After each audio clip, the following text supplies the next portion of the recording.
आज मैं आपको संत मलूक दास के बारे में बताऊंगा। संत मलूक दास जी प्रयाग के पास मानकपुर गांव में, एक मानकपुर जगह है, वहाँ पे रहते थे। वहाँ पे बहुत ये दानी स्वभाव के थे, तो ये काफ़ी दान पुण्य करते थे। जो गरीब लोग थे, जो विधवा औरतें थी, उनको मकान भी बना बना के देते थे। बहुत बड़े दानी थे। लेकिन कई बातें होती हैं जो जिन बातों में ये विश्वास नहीं करते थे। एक बार इनके गांव में एक बहुत बड़े महात्मा आए और महात्मा ने कथा की। कथा करते करते महात्मा ने कहा कि हमारी रक्षा भी राम जी करते हैं और हमें खाना भी वही देते हैं और पूरा भरण पोषण जो है राम जी ही करते हैं। महात्मा ये कथा कर रहे थे, तो ये सुन रहे थे मलूक दास जी। तो उन्होंने सोचा सब लोग चले जाएंगे तो मैं महात्मा जी से कुछ बात करूंगा। महात्मा जी कथा करते करते ये भी कह गए कि अगर कोई ना खाए तो मार मार के भी राम जी खिलाते हैं। राम जी मार मार के भी खिलाते हैं। ये बड़े हैरान हुए मलूक दास जी। वैसे तो बड़े अच्छे इंसान थे। मैंने बताया मकान भी बना बना के देते थे गरीबों को, बहुत दान पुण्य करते थे। लेकिन कुछ बातें उनको नहीं समझ में आती थी, तो वो आज उन्होंने सोचा कि मैं महात्मा जी से पूछूंगा। जब सब लोग चले गए कथा सुन के, तो मलूक दास जी बैठे रह गए। इन्होंने महात्मा जी से कहा कि महात्मा जी, मुझे ये नहीं समझ में आया कि ना खाओ तो मार मार के खिलाते हैं राम जी, ये मेरे समझ में नहीं आया। महात्मा जी ने कहा ये भी समझ में आ जाएगा। और कहते मेरे को ये भी नहीं समझ में आया कि सबको राम जी खिलाते हैं। हम मेहनत करते हैं, हम काम करते हैं, तब हम कमाते हैं पैसे और खाना खाते हैं। राम जी हमें कहाँ खिलाते हैं। तो उन्होंने कहा तुमको सब समझ में आ जाएगा, तुम थोड़ा सा इंतज़ार करो और मेरी बातों का विश्वास करो। उन्होंने कहा कि नहीं, मैं मन में सोचा कि मैं आज इनको गलत साबित कर देता हूँ कि राम जी कैसे मार मार के खिलाते हैं या राम जी कैसे खिलाते हैं।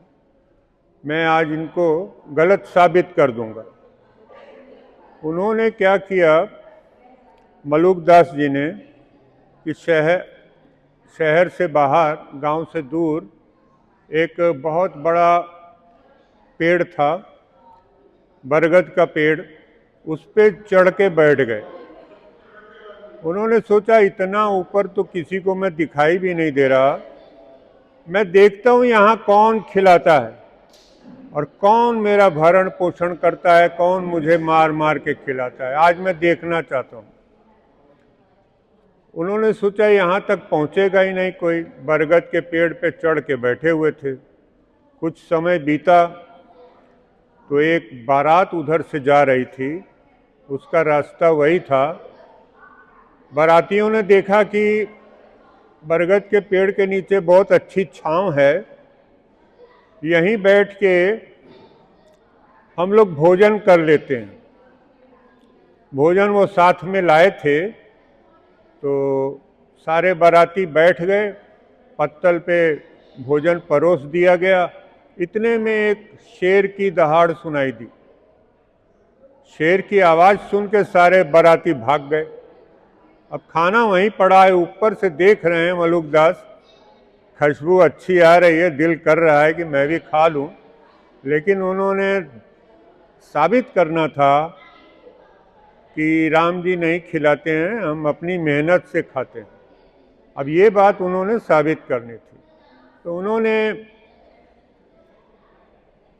नहीं खाया कुछ भी, ऊपर बैठे रहे। थोड़ी देर निकल गई, घंटे 2 घंटे बाद कुछ डाकू उधर से गुजर रहे थे। डाकुओं ने देखा खाना पड़ा इतने लोगों का, बड़े खुश हुए। उन्होंने कहा कि चलो हम लोगों का तो काम बन गया, हम लोग खा लेते हैं। खाने लगे बैठ के। डाकुओं के सरदार ने कहा कि अरे कहीं ऐसा ना हो कि हम लोगों को फंसाने के लिए, पकड़ने के लिए या मारने के लिए किसी ने ये जाल बिछाया हो और जहर मिला दिया हो खाने में। हम लोग जब खाएंगे तो हो सकता है कि हम लोग मर जाएं या हो सकता है बेहोश हो जाएं, तो ये तो गलत हो जाएगा। देखो आसपास कोई आदमी छुपा होगा जिसने खाना पूरा ये रखा है, कोई छुपा होगा या कोई पुलिस का आदमी होगा, जो भी हो खोजो। चारों तरफ खोजा गया, कोई आदमी मिला नहीं। अंत में ऊपर देखा गया, पेड़ पर एक आदमी छुप के बैठा हुआ। तो उन्होंने कहा कि भाई नीचे उतरो, तो वो नीचे उतरे ना। उनका तुमने खाना रखा है? कहते नहीं हमने नहीं रखा है। तुम खा के दिखाओ, अगर तुमने जहर नहीं मिलाया है तो तुम खा के दिखाओ। उसने कहा नहीं मैंने कुछ नहीं किया है, मैं तो ऊपर ही बैठा हूँ बहुत देर से। डाकुओं के सरदार ने कहा इसको पकड़ के उतारो जबरदस्ती। जब नीचे उतारा गया तो तुम खा के दिखाओ, नहीं खाया तो मार मार के उसके मुंह में डाला गया। उसको 2 थप्पड़ 4 थप्पड़ ऐसे मार मार के उसके मुंह में खाना डाल दिया गया। उसको खाना पड़ा, क्योंकि सरदार को ये डाउट हो गया था कि ये कहीं जहर न मिला दिया हो। तो जब उसको मारा जा रहा था खाने के लिए, तब उसको विश्वास हो गया कि जो महात्मा जी कह रहे थे कि ना खाओ तो राम जी मार मार के खिलाते हैं, तो अब मेरे समझ में आ गया कि राम जी ही खिलाते हैं और ना खाओ तो राम जी मार मार के खिलाते हैं। तो उन्होंने घर आकर एक दोहा लिखा। सबसे पहले दोहा, जो बहुत सारे लिखे हैं, सबसे पहले दोहा उन्होंने लिखा, अजगर करे न चाकरी, पंछी करे न काम, दास मलूका कह गए सबके दाता राम। अब ये उनको समझ में आ गया कि वाकई में राम जी ही खिलाते हैं और ना खाओ तो मार मार के भी खिलाते हैं। ये बात उनको समझ में आ गई। फिर वो महात्मा जी से मिले। उन्होंने कहा कि महात्मा जी मेरे को कुछ बात तो समझ में आ गई, बाकी मैं डिटेल में समझना चाहता हूँ। तो महात्मा जी ने कहा देखो, पंछी कोई काम नहीं करते हैं, पानी के अंदर बहुत सारे जानवर होते हैं, कीड़े मकोड़े, कई तरह की मछलियाँ, कई, वो कोई काम नहीं करते, उनको भी भगवान खिलाता है। इसी तरह लकड़ी के अंदर, इसी तरह पत्थर के अंदर, हर जगह जो है छुपे होते हैं कीड़े, इनको कौन देने जाता है? सब भगवान ही देते हैं। तो इसलिए तुम विश्वास कर लो कि सबके दाता राम, सबको भगवान ही खिलाता है। एक दोहा उन्होंने उस समय एक और लिखा, सुनि मलूक हरि के भगत, नहीं राखो मन दरोह, भगत लिखी थी अवर को, कर कृपा दई तो है। अब ये पहले से ही बहुत अच्छे इंसान थे मलूक दास जी, दानी थे। आपको मैंने बताया कि घर भी बना बना के देते थे। जो गरीब लोग थे, जो विधवा औरतें थी, उनको घर बना के देना, उनको भरण पोषण के लिए पैसे देना, उनको खाना खिलाना, ये सारे काम वो पहले से ही करते थे। अब उन्होंने अपने शरीर से ज़्यादा सिमरन भक्ति शुरू कर दी। अब जितनी ज़्यादा भक्ति करने लग पड़े, उनको अपने शरीर का ख्याल ही नहीं रहता था कि कितने बजे बैठा, कितने बजे उठा, लगातार भक्ति करते रहते थे। अब एक बार ऐसा हुआ कि उनको पता लगा कि मानकपुर के पास गुरु तेग बहादुर जी आए हुए हैं, किसी के घर पे आए हैं वहाँ पे प्रवचन कर रहे हैं। तो इनकी बड़ी इच्छा हुई कि मैं गुरु तेग बहादुर जी के दर्शन करूं, लेकिन इनका स्वभाव ऐसा था। ये कहते हैं कि अगर वो वाकई में अंतर्यामी हैं गुरु तेग बहादुर जी, तो यहाँ आकर मुझे दर्शन दें। अब स्वभाव नहीं बदलता आदमी का। पहले वो कहने लगे कि मार मार के कैसे खिलाता है भगवान, या सबको कैसे देता है, हम लोग मेहनत करते हैं तब खाते हैं। अब यहाँ पे भी उन्होंने यही शर्त लगा दी कि गुरु तेग बहादुर जी अगर अंतर्यामी हैं तो मुझे यहाँ आकर मानकपुर में मुझे दर्शन दे। और उधर गुरु तेग बहादुर जी को दिल में ख्याल आ रहा है कि एक भक्त है जो मानकपुर में रहता है, वो मुझसे मिलना चाहता है। तो गुरु जी ने कुछ सिखों को एक डोली देकर भेजा। डोली पहले चलती थी ना बारात में डोली, वो वाली डोली देकर भेजा कि जाओ एक भक्त है मलुक दास, उसको डोली में बैठा कर ले आओ। तो वो सिख गए 4-6 वो डोली में बैठाने के लिए। उन्होंने जाके बताया कि मलुक दास जी, गुरु तेग बहादुर जी आपसे मिलना चाहते हैं, आप डोली में चलें। वो बड़े खुश हुए। वो कहे कि मेरी बात वो उन्होंने समझ ली, डोली भेज दी। वो बड़ी खुशी से डोली में बैठ गए और जहाँ पे गुरु जी ठहरे थे वहाँ पे आ गए डोली में। गुरु जी ने उनको बहुत प्यार किया, बहुत सम्मान दिया। अब गुरु तेग बहादुर जी को मलुक दास जी ने कहा, आप मेरे डेरे पर चलिए, मेरी बहुत इच्छा है कि आप मेरे डेरे पर चलिए। उन्होंने कहा मेरे साथ और भी सिख हैं, मैं अकेला तो हूँ नहीं। कहते सब लोग चलिए, जितने लोग हैं सब लोग चलिए मेरे डेरे पर। और वहाँ पे उन्होंने डेरे पर ले गए और वहाँ भोजन का इंतज़ाम किया, बहुत बढ़िया, सबको लंगर छकाया। और उसके बाद गुरुजी से विदा लिया और गुरुजी आगे अपने कार्यक्रम जहाँ भी होगा वहाँ चले गए। अब ये अंतिम समय में ये वृंदावन चले गए और वृंदावन में अभी भी मलुक दास जी की समाधि बनी हुई है। ये पहले तो मानकपुर में ही रहे, लेकिन अपने अंतिम समय में कुछ साल वृंदावन में रहे और वहाँ पर उनकी समाधि बनी हुई है। और इन्होंने अपना गुरु बनाया संत विट्ठल दास को। मलुक दास जी ने अपना गुरु संत विट्ठल दास जी को बनाया। बहुत कुछ समझना था, बहुत सारी बातें होती हैं जो अपने आप समझ में नहीं आती हैं, गुरु बनाना पड़ता है।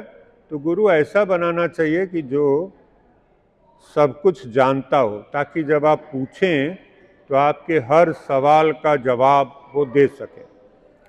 तो इन्होंने संत विट्ठल दास जी से बहुत सारी शिक्षाएं ली और उनको गुरु बना लिया।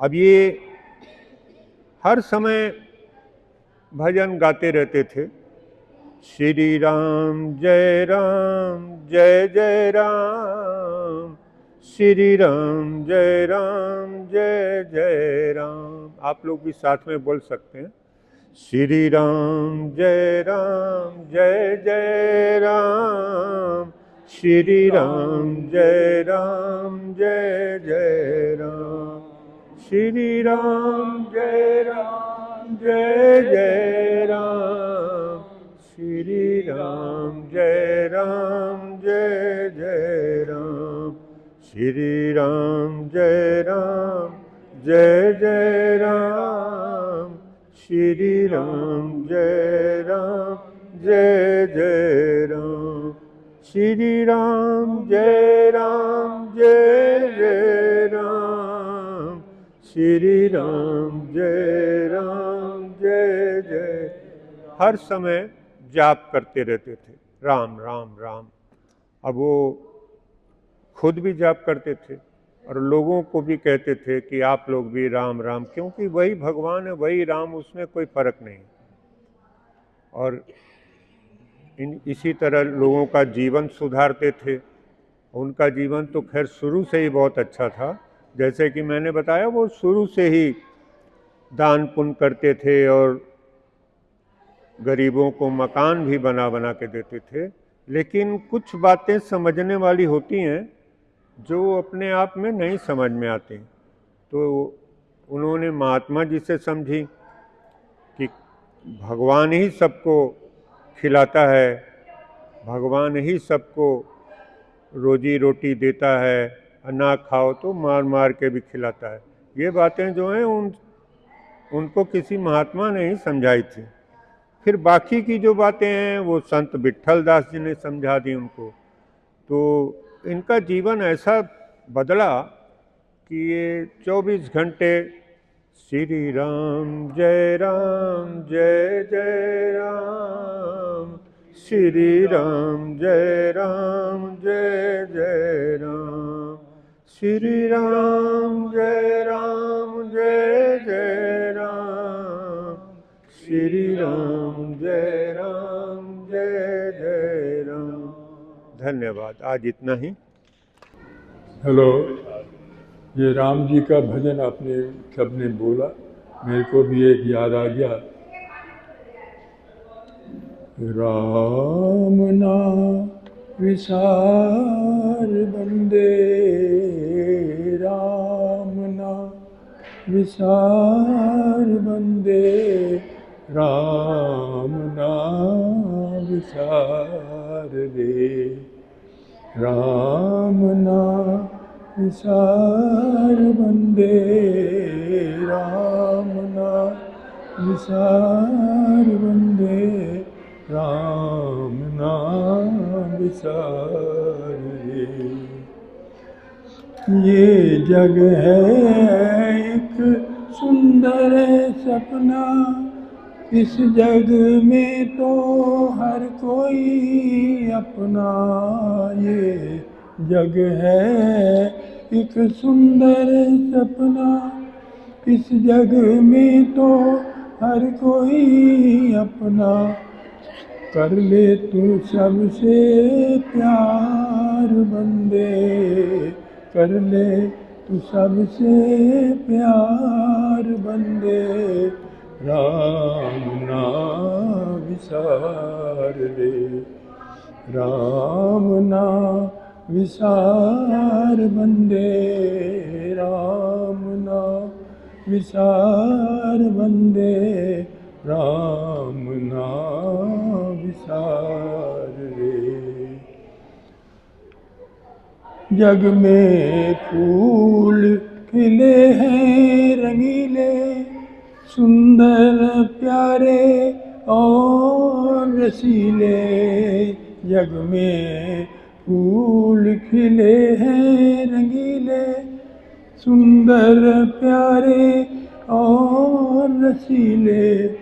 महिमा है उसकी अपार बंदे, महिमा है उसकी अपार बंदे, राम ना विसार रे, राम ना विसार बंदे, राम ना विसार बंदे, राम ना विसार रे, राम ना विसार बंदे, राम ना विसार बंदे, राम ना विसार रे। धन्यवाद।